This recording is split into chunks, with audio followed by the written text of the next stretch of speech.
네, 안녕하세요. 12월 20일인데요. 아침에 이 짱목과 말씀 수다를 듣는 분도 계시겠지만 또 낮에 듣는 분도 계실 텐데 이 아침에 커피 한 잔을 드시면 굉장히 행복한 마음이 있습니다. 여러분 아침에 제일 먼저 뭘 하고 계세요? 아무쪼록 아침에도 행복한 그러한 것들을 생각하시고 또 말씀도 드리면서 여러분들이 또 차도 한잔 하시고 커피도 한잔 하시면서 행복한 것을 작은 곳에서 누렸으면 좋겠습니다. 오늘 우리에게 주시는 하나님의 말씀은 이사야 9장 18절부터 10장 4절의 말씀까지인데요. 우리 하나님 말씀을 다 같이 보시겠습니다. 대저 악행은 불타오르는 것 같으니 곧 찔레와 가시를 삼키며 빽빽한 수풀을 살라 연기가 위로 올라가게 함과 같은 것이라. 만군의 여호와의 진노로 말미암아 이 땅이 불타리니 백성은 불의 섭과 같을 것이라. 사람이 자기의 형제를 아끼지 아니하며 오른쪽으로 움킬지라도 줄이고 왼쪽으로 먹을지라도 배부르지 못하여 각각 자기 팔에 고기를 먹을 것이며 므낫세는 에브라임을 에브라임은 므낫세를 먹을 것이요 또 그들이 합하여 유다를 치리라. 그럴지라도 여호와의 진노가 돌아서지 아니하며 그의 손이 여전히 펴져 있으리라. 불의한 법령을 만들며 불의한 말을 기록하며 가난한 자를 불공평하게 판결하여 가난한 내 백성의 권리를 박탈하며 과부에게 도색하고 고아의 것을 약탈하는 자는 화 있을진저. 벌하시는 날과 멀리서 오는 환난 때에 너희가 어떻게 하려느냐? 누구에게로 도망하여 도움을 구하겠으며 너희의 영화를 어느 곳에 두려느냐? 보로된 자 아래에 굽으리며 죽임을 당한 자 아래에 엎드러질 따름이니라. 그럴지라도 여호와의 진노가 돌아서지 아니하며 그의 손이 여전히 펴져 있으리라. 네, 오늘 말씀은 어제와 연결이 돼서 여호와께서 진노하게 되므로 말씀을 주었지만 말씀을 받아들이지 못하는 이스라엘 백성들에 대해서 앞뒤를 다 잘라버리겠고 이제 큰 진노가 임할 거다라고 하는 그런 말씀을 하게 됩니다. 이사야 선지자는 바로 이 하나님의 심판에 대해서 이스라엘에게 어떻게 이루어질지를 예언을 합니다. 즉 너희들이 하나님의 진노로 인해서 어떤 식의 일이 일어날 것인가 라고 하는 것들을 쭉 얘기하는 그런 말씀이 오늘 본문에 쭉 나오고 있어요. 결국은 너희들이 외적에 함락될 것이다. 그리고 극심한 굶주림을 겪게 될 것이고 무엇보다 같은 형제 자매끼리도 서로 간에 이렇게 물고 뜯는 그런 상황, 분열되는 참상이 일어날 것이다. 그러면서도 결국 심각한 상황은 아람과 블레셋의 침략을 받으면서도 하나님께로 돌아오지 않는 그런 모습들을 보이게 됩니다. 우리가 보통 하나님께서 이렇게 말씀하셨을 때에 무슨 이런 일이 일어날까? 뭐 하나님이 진노하셔서 뭔 일이 일어날까? 이렇게 생각해도 어느 날 실제적으로 그런 일이 일어나게 되면 우리는 정신을 차리잖아요. 이게 정말 이게 뭔가 문제 있는 거 아닌가? 하나님이 정말 진노하신 거 아닌가? 뭐 이런 생각을 하는 것이 어떻게 생각하면 당연한 거죠. 그런 생각을 하는 사람들이. 그런데 그거를 갖다가 그런 일이 왔음에도 불구하고 그냥 모른 체하고 살아간다. 이것은 정말 멸망받기에 합당한 사람들이다 이렇게 볼 수 있습니다. 왜 예수님이 재림하실 때에 아무도 모른다고 하지만 그때 제자들이 조용히 와서 묻잖아요. 주님 어떻게 주님이 재림하실 때에 도대체 어떤 징조가 있겠습니까? 라고 그렇게 얘기를 해요. 징조에 대한 얘기를 합니다. 그러니까 예수님이 곳곳에 기근, 지진, 뭐 여러 가지 그런 것들이 있을 거다라고 얘기를 합니다. 그러니까 실제 이제 그런 일이 일어나게 되는 거죠. 근데 그런 일이 일어나는데도 예수님의 말씀을 믿지 않는다. 이런 거죠. 그러니까 우리도 지금 말세냐라고 할 때 분명히 말세예요. 분명히 말세입니다. 징조적으로는 그래요. 그러면 이제 이 말세라는 거가 결국 두렵게 하려고 하느냐? 그렇지는 않습니다. 예수님이. 그러나 이 말세라고 하는 이 부분에 우리에게 징조가 왔는데도 이거에 반응을 하지 않는다. 이러한 것은 마치 어떤 존재와 같으냐면 오늘 나온 이스라엘 백성들의 모습과도 흡사하다라는 겁니다. 이들에게 욕을 할 수 없는 게 우리가 그런 존재였다라는 겁니다. 그러니까 이게 이 많은 것들이 여호와의 진노로 말미암아 나오게 되고 결국 이들이 영적으로나 육적으로나 피폐해지면서 점진적으로 국가적으로나 사회적으로나 연약해지는 그런 과정으로 쭉 가게 되더라라고 이렇게 말씀을 하고 있습니다.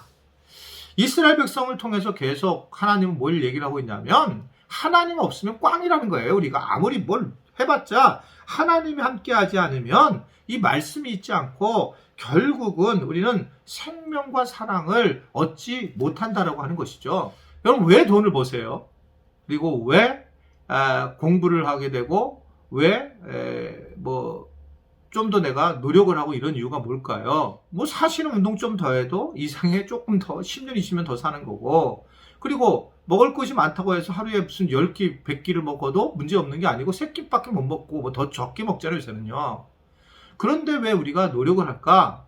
아주 간단한 이유입니다. 그것은 누군가보다 더 높은 곳에 올라가고 잘 살면 다른 사람의 인정을 받아서 사랑을 느끼려고 하는 거예요. 이 사람은 근본적으로 사랑을 느끼려고 만들어진 존재거든요. 근데 그 사랑을 어떻게 얻으려고 하냐면 자기가 뭔가 누구보다 높은 장소에 올라가고 높은 위치로 올라가고 또 누구보다 조금 더 갖게 되면 그렇다고 생각하는 거예요. 그런데 가만히 생각해 보세요. 사랑을 받으려면 하나님밖에 우리에게 완벽하게 주실 분이 없어요. 사랑이라는 것은 하나님이 존재고 하나님이 우리를 사랑함으로 우리는 좀 걱정되죠. 먹고 사는 게. 그런데 어느 날 보게 되면 하나님께서 우리에게 사랑을 통해서 이미 다른 사람들이 경험하지 못하는 그런 사랑을 경험하게 되는 걸 볼 수가 있습니다. 연탄불 저자이신 분이 우리 집사님이시죠. 이제 책에 나온 그분 글을 보면 굉장히 가난하게 사는데도 많은 분들이 다 결국은 사랑을 느끼게 되는 것을 볼 수 있어요.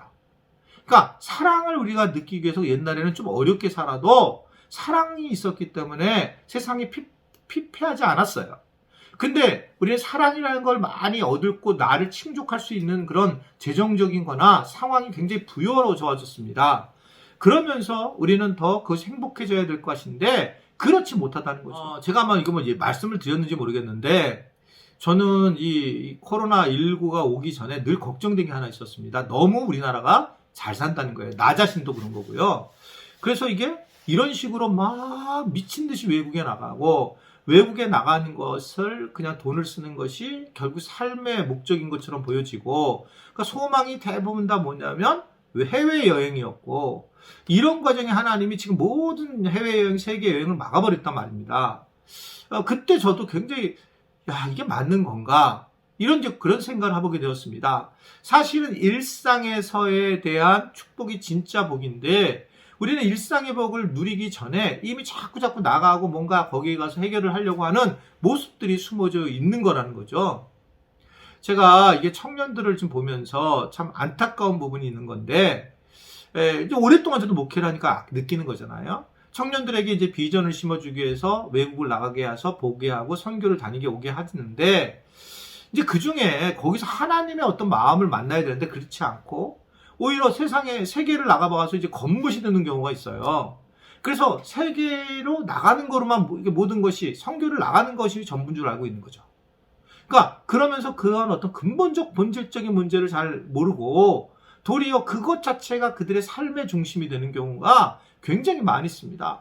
사실 저희 교회에서 선교를 보내려고 할 때도 혹시 그런 마음이 있을까라고 하는 것을 제가 계속 질문을 했어요. 아마 노 선교사님도 기억할 거고 양기동 선교사님 가정도 기억할 거예요. 제가 왜 나가는지 혹시 그냥 나가서 사는 것으로 그것이 선교의 모습인지 이 땅에서도 행복한데 저 열방에 가서도 행복할 수 있다. 그래야지 나가지.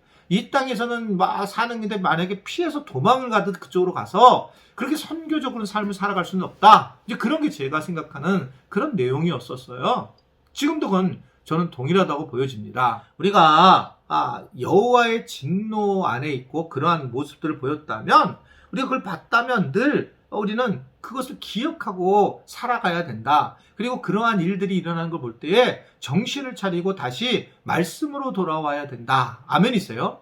그런 환경들이 안 일어날겠지가 아니라 그런 환경들을 성경에서 이야기하고 있기 때문에 말씀에서 말씀을 다시 피고 다시 돌아와야 하는 것, 이것이 굉장히 중요한 그런 일이다라고 볼 수가 있습니다. 이러한 일들이 오늘 10장 1절에 보게 되면 이제 다른 방식으로 넘어가는데, 불의한 법령을 만들며 불의한 말을 기록했다라고 그렇게 이야기하고 있어요. 또 하나는 뭐냐면, 세상은 이스라엘의 그 위정자들은 불의한 법령을 만들어서 결국은 이것이 공정하고 불평을 갖게 만들었다라고 하는 것을 이야기를 하고 있습니다. 저희 가능한 이제 제가 정치적인 얘기를 잘 안 하려고 합니다. 되게 생각은 바른 게 가지고 있는 게 많은데, 이제 그 중에 지금 이제 검사 공수처에 대한 문제가 나오잖아요. 어떻든 이쪽 저쪽을 떠나서 저는 그렇게 생각을 해요. 이 법령이 잘못 만들어져 있는 상황에서 가난하고 약한 사람들에게 불공정하게 나타나는 것, 그것에 대해서는 개혁을 해야 된다고 생각하는 사람이에요. 근본적으로. 그러니까 그건 뭐 여당 야당 편이 아니라, 왜냐하면 오늘 이야기하거든요. 불의한 법령을 만들어서 불의한 말을 기록해서, 그래서 2절에 보면 가난한 자들과 가난한 백성의 권리와 과부를 토색하고 고아를 약탈하는 자들이 있기 때문에 그렇습니다. 하나님의 나라는 그러지 말아야 한다라고 하는 것을 이야기를 하고 있는 걸 볼 수가 있습니다. 하나님 나라는 하나님의 나라의 법을 가지고 진리로 다스려야지만 사회가 공의로워진다는 겁니다. 우리 교회도 매뉴얼이 많은데, 사실은 교회는 매뉴얼로 가는 게 아니라 은혜로 가는 거예요. 때로는 그래서 이해가 잘 안 되는 게 있어요, 매뉴얼로. 근데 그걸 다 하나하나 매뉴얼로 법에서 뭐라고 얘기하냐 이렇게 얘기를 하게 되면 결국 교회의 본질을 잃게 되게 됩니다.